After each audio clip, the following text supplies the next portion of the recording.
प्रिय विद्यार्थियों का एक बार पुनः आपके अपने YouTube channel GK Anil Saran में हार्दिक स्वागत अभिनंदन है। आशा है आप अपने घरों में सुरक्षित और स्वस्थ होंगे।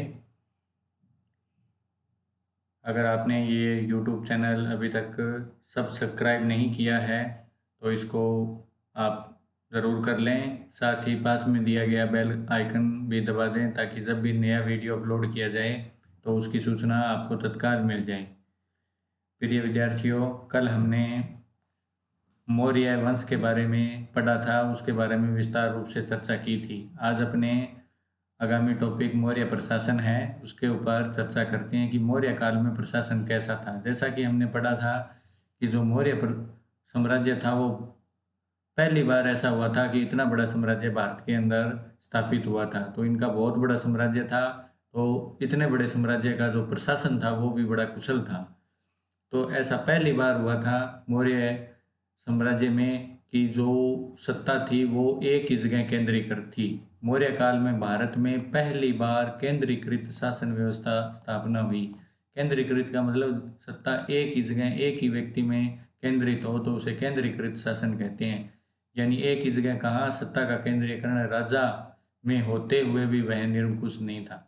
यानी सत्ता का केंद्रीकरण किस में था? राजा में था।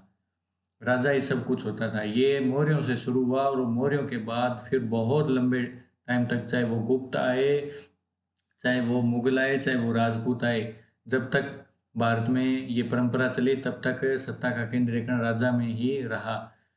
लेकिन मौर्य काल में क्या था? सत्ता का केंद्रीकरण राजा में होते हुए भी वह निरंकुश नहीं होता था, यानी उसके ऊपर अंकुश होता था। जैसे आजकल राष्ट्रपति प्रधानमंत्री के ऊपर उसके मंत्रिमंडल का नियंत्रण रहता है, उसी समय उस समय भी राजा के ऊपर वहाँ का जो मंत्री या मंत्रिसभा होती थी उसका नियंत्रण रहता था। कौटिल्य उस समय का बहुत बड़ा विद्वान था, जिसने कि मौर्य साम्राज्य की स्थापना में बड़ा योगदान दिया था। उसने राज्य के 7 अंग निर्दिष्ट किए हैं।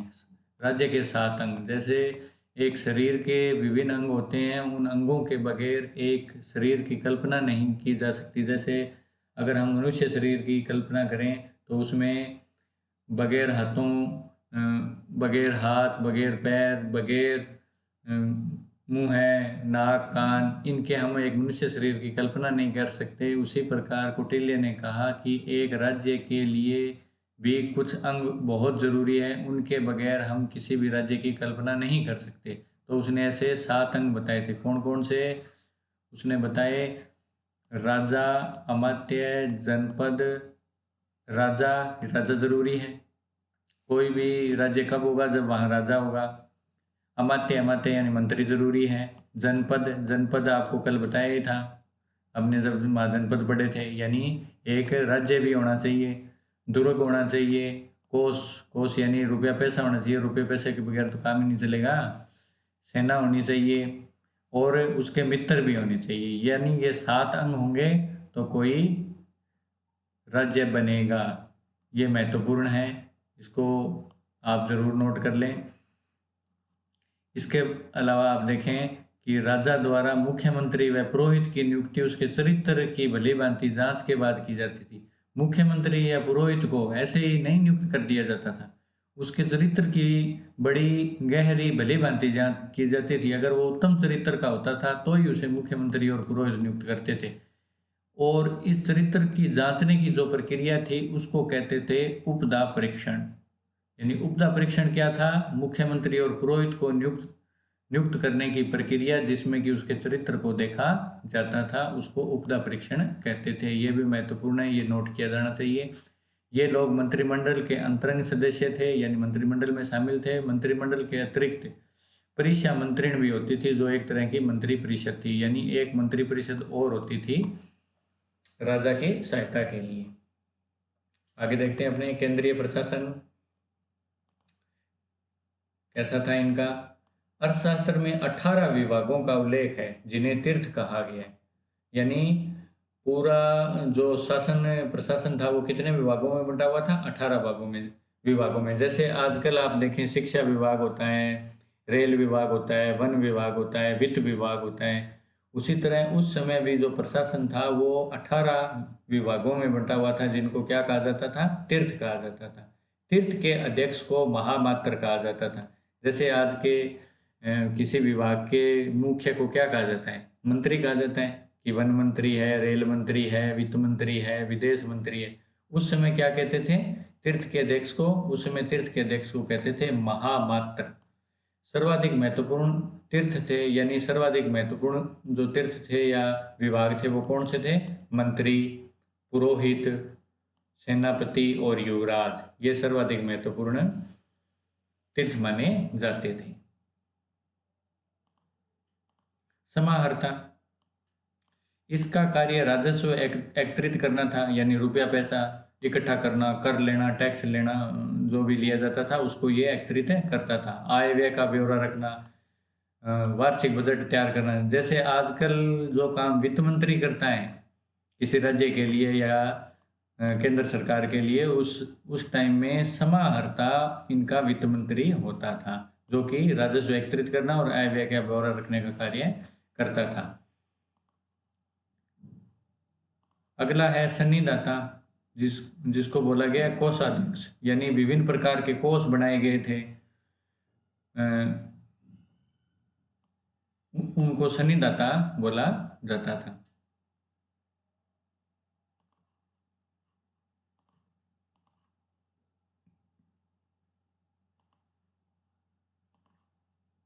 सन्निदाता या कोषाध्यक्ष, ये जो व्यक्ति होता था ये राज्य में अन्नागार बनवाना, कोषगृह बनवाना, इनका कार्य करता था। अर्थशास्त्र में 26 विभागों का उल्लेख है, यानी कुछ अन्य विभागों का भी उल्लेख है जिनमें कोषाध्यक्ष, जो कि जिसको कि सन्निदाता कहते थे, जो कि अन्नागार बनवाते थे। भंडारण, अन्न के जो भंडार किए जाते हैं उनको अन्नागार कहते हैं, जहाँ अन्न का भंडार किया जाता था। शीताध्यक्ष यानी कृषि मंत्री जो आजकल होता है, उस समय क्या कहलाता था? शीताध्यक्ष। पण्याध्यक्ष यानी व्यापार का अध्यक्ष। सूत्राध्यक्ष यानी कताई बुनाई का अध्यक्ष होता था। लूणाध्यक्ष बुचड़ खाने का अध्यक्ष होता था। विविताध्यक्ष चारागाह होते थे उनका अध्यक्ष होता था। लक्षणाध्यक्ष मुद्रा जारी करना, मुद्राध्यक्ष। पोतवाध्यक्ष, बंद नागाराध्यक्ष। आटविक, जिसको वन विभाग का प्रमुख माना जाता था। युक्त व उपयुक्त महामात्य, यानी युक्त उपयुक्त महामात्य तथा अध्यक्षों के नियंत्रण में निम्न स्तर के कर्मचारी होते थे। तो आप देख सकते हैं यहाँ विभिन्न प्रकार के जो अधिकारी हैं उनको, उनका उल्लेख किया गया, उन विभागों का उल्लेख किया गया है। आगे अपने बढ़ते हैं, आगे देखते हैं कि अगला प्रांतीय प्रशासन कैसा था, यानी नीचे का प्रशासन है कैसा था। ये तो हमने केंद्र का प्रशासन पढ़ा। अब नीचे के जो छोटे इसमें राज्य सम्मिलित किए गए थे उनका अलग से प्रशासन संभाला जाता है। जैसे आजकल एक केंद्र सरकार होती है जो पूरे देश के लिए होती है, फिर नीचे राज्य सरकारें होती हैं, उससे नीचे फिर आप देखें जिला की, ग्राम की सरकारें होती हैं। तो उस समय भी केंद्र की अलग सरकार होती थी और प्रांत की भी एक अलग प्रकार की सरकार होती थी, जिसमें छोटे छोटे जो कर्मचारी नियुक्त किए होते थे वो कैसी थी। अशोक के समय में मगध साम्राज्य में को 5 प्रांतों को विभक्त किया गया था, जिसमें उत्तरापथ, तक्षशिला, अवंती राष्ट्र, उज्जैनी, कलिंग, तोसली, दक्षिणापथ, स्वर्णगिरी व मध्य देश पाटलिपुत्र, यानी ये इनकी राजधानियां बताई गई है जो यहाँ ब्रैकेट में दी हुई है। उत्तरापथ की राजधानी तक्षशिला थी, अवंती राष्ट्र की उज्जैनी, कलिंग की तोसली, दक्षिणापथ की स्वर्णगिरी, मध्य देश की पाटलिपुत्र। प्रांतों का शासन राजवंशीय कुमार या आर्यपुत्र नामक पदाधिकारियों द्वारा होता था। प्रांत विषयों में विभक्त थे जो विषयपतियों के अधीन आते थे। जिले का प्रशासनिक अधिकारी स्थानिक होता था जो समाहर्ता के अधीन था। प्रशासन की सबसे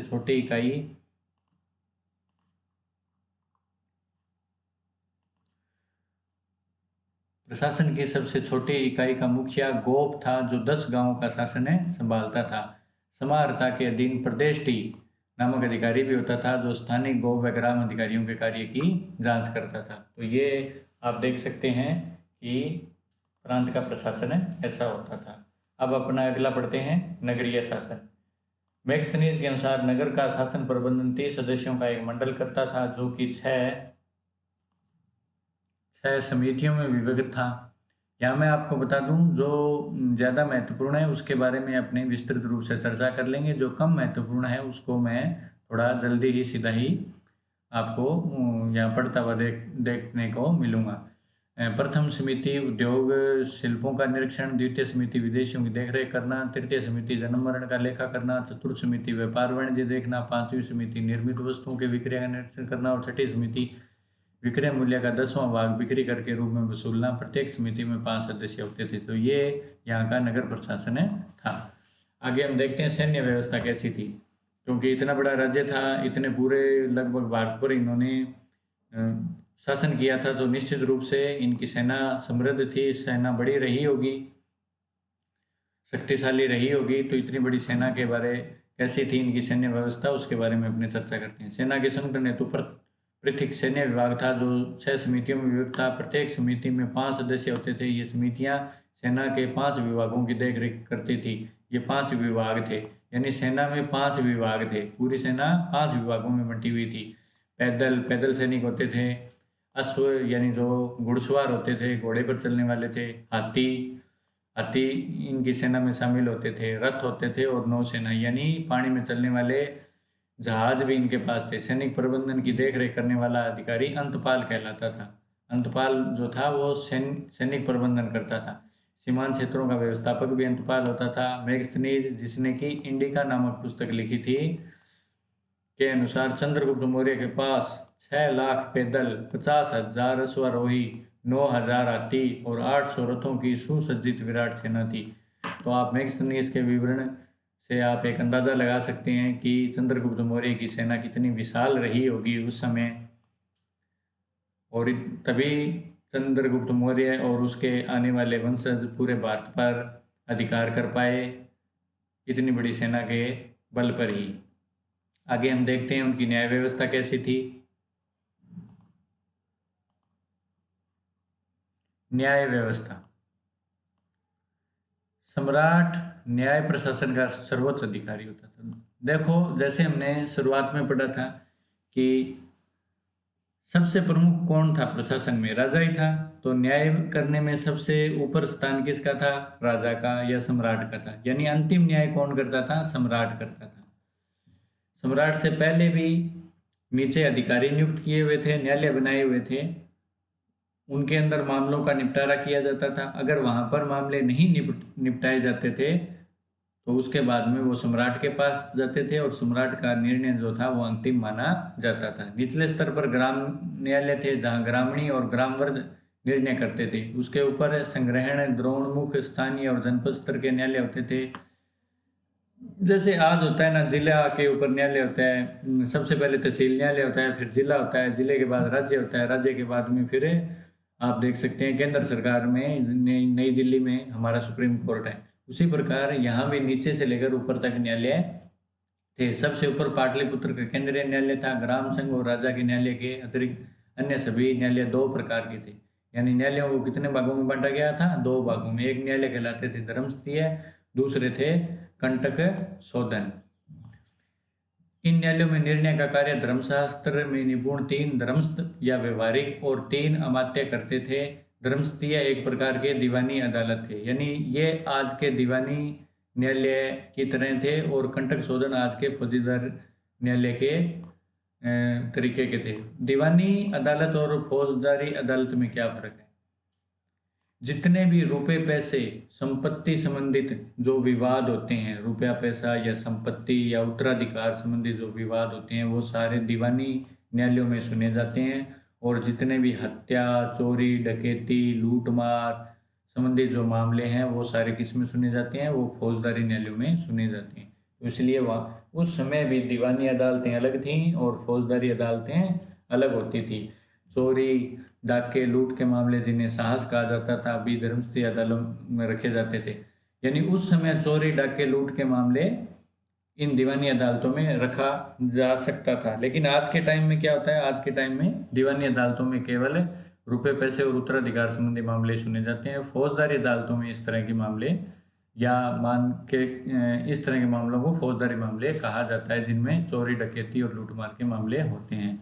चोरी डाके व लूट के मामले जिन्हें साहस कहा गया है भी धर्मस्थलीय न्यायालयों में रखे जाते थे। कूच वचन, मानहानि, मारपीट के मामले भी धर्मस्थलीय न्यायालय में लाए जाते थे, जिन्हें वाक पारुष्य या दंड पारुष्य कहा गया है। कंटक शोधन दूसरे प्रकार के न्यायालय थे। कंटक शोधन ये फौजदारी अदालतें थी। 3 प्रदेष्टि और 3 अमात्य मिलकर राज्य तथा व्यक्ति के मध्य विवादों का निर्णय करते थे। नगर न्यायाधीश को व्यवहारिक महामात्र तथा जनपद न्यायाधीश को राजुक कहते थे। चाणक्य के अनुसार कानून के 4 मुख्य अंग थे: धर्म, व्यवहार, चरित्र और शासन। यानी आप देख सकते हैं नगर न्यायाधीश को व्यवहारिक कहा जाता था और जनपद यानी जो नीचे का न्यायाधीश था उसको, या नीचे नहीं तो हम कह सकते हैं जनपद जो गांव थे या जो नगर थे, नगर का व्यवहारिक और जनपद का राजुक कहलाता था।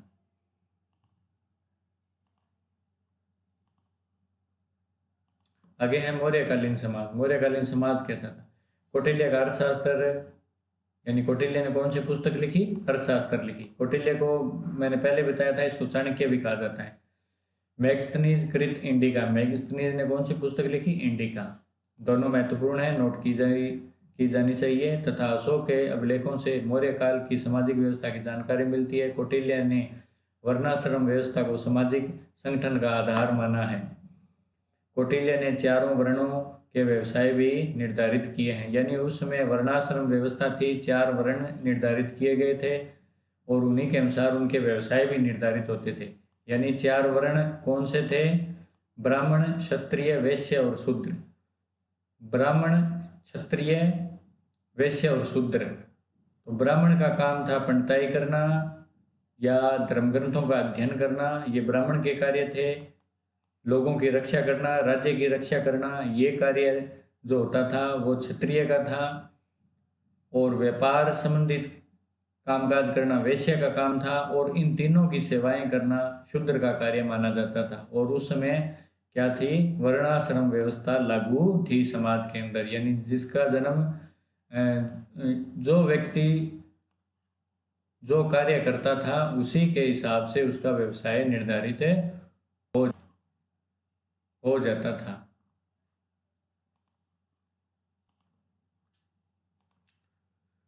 चारों वर्णों के अतिरिक्त कौटिल्य ने अन्य जातियों जैसे निषाद, पार्श्व, व्रतकार, शता, विदेहक, सूत, चांडाल आदि का उल्लेख भी किया है। मैगस्थनीज की इंडिका में भारतीय समाज का वर्गीकरण 7 जातियों में किया गया है: दार्शनिक, किसान, पशुपालक व शिकारी, कारीगर या शिल्पी, सैनिक, निरीक्षक, सभासद व अन्य शासक वर्ग। मैगस्थनीज ने अपने वर्गीकरण में जाति, वर्ण और व्यवसाय के अंतर को भुला दिया है। मौर्य काल में स्त्रियों की स्थिति को अधिक उन्नत नहीं कहा जा सकता, फिर भी स्मृति काल की अपेक्षा वे अधिक अच्छी स्थिति में थी तथा उन्हें पुनर्विवाह व नियोग की अनुमति थी। यानी वो दोबारा विवाह कर सकती थी और विवाह विच्छेद भी कर सकती थी।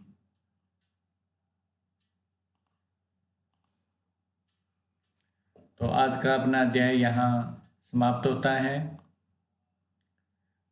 उम्मीद है आपको ये अध्याय पसंद आया होगा, समझ भी आया होगा। तो आप नीचे कमेंट बॉक्स में लिख सकते हैं अगर आज के अध्याय से संबंधित कोई भी आपके क्वेश्चन हो। साथ ही इस वीडियो को आप ज़रूर लाइक कर दें। इस चैनल को अभी तक अगर आपने सब्सक्राइब नहीं किया है तो इसको ज़रूर आप कर लें। तब तक के लिए आप सभी का बहुत बहुत धन्यवाद। जय हिंद, जय भारत।